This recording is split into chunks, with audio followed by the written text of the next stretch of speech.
Hey, so talking about Detroit, one thing that I think the organization, and we're going to talk about this, but when they hired Jim Caldwell, I felt like, wow, this is an individual that can bring some energy to the organization. But how did the organization change for the better when they hired Caldwell?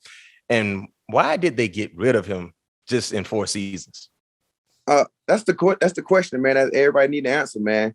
My thing is that I don't know why you would replace a guy like that, man. He was very consistent, man. Humble. 2 playoff appearances in 4 years. 2 playoffs in four years.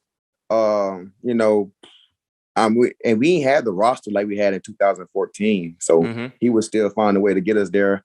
And we had brought a new GM in, and he wanted his guy. You know how business work. He wanted his guy in, but his guy supposed to have got us over the hump, but that wasn't about that. We could have got over the hump easily. Yeah. But it was just crazy, man. He changed the culture though for us, man. He made us feel like a family, man, and he made it more and more like it's not about football all the time.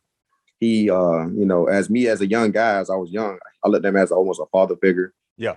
Because he preached about us taking care of our money, doing the right things on the money. If you need somewhere to try to be invested in, how to handle it, come talk to me. So it was always bigger than football with him. And then he always cared about our bodies. I was a year two guy playing all the time. He walked up to me in practice and said, "Slay, man, how you feeling today?" I said, "Yeah, coach, man, I'm a little tired. My little legs hurting, Yeah. And off that, he just said, "Hey, walk through." Oh, you love that. And I'm in year 2. So yeah, you ain't even earned your stripes yet. I ain't even earned the stripes yet, but I got pulled like that, And he's like, "Hey, walk through for the 7-on-7." And I was like, crazy, you know what I'm saying? So when coach shows so much appreciation to how hard we work during the week, man, and some days you show him appreciation by just doing what he wants you to do. And he was simple. It wasn't nothing difficult, wasn't nothing hard. Yeah. He was like, if you did something crazy, you already knew what you gonna get fined for. Like he already had it. Like it was no yelling, no nothing. So he had it very smooth around that, man.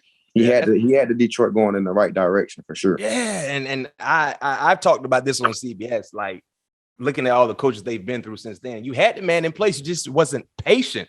Made 2 playoff appearances in 4 years. The Lions had made the playoffs just twice in the previous 13 years. Caldwell went 36-28 with the Lions. He had the top winning percentage for a full-time Lions coach since 1956. Detroit Lion fans are still throwing up right now anytime they hear that name. Now. Yeah, right now.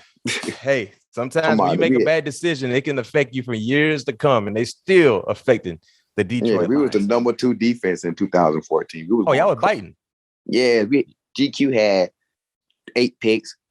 Diggs had like 6 picks. I had like 3. We had like 30-something total picks. Something about 50-something sacks with Sudom. Like we was going crazy. Yeah. Man. And it was just like he gave us that lead way to, man, go ahead and just play ball, man, and have fun doing it. He made football fun. No question. When you make football fun, usually production follows.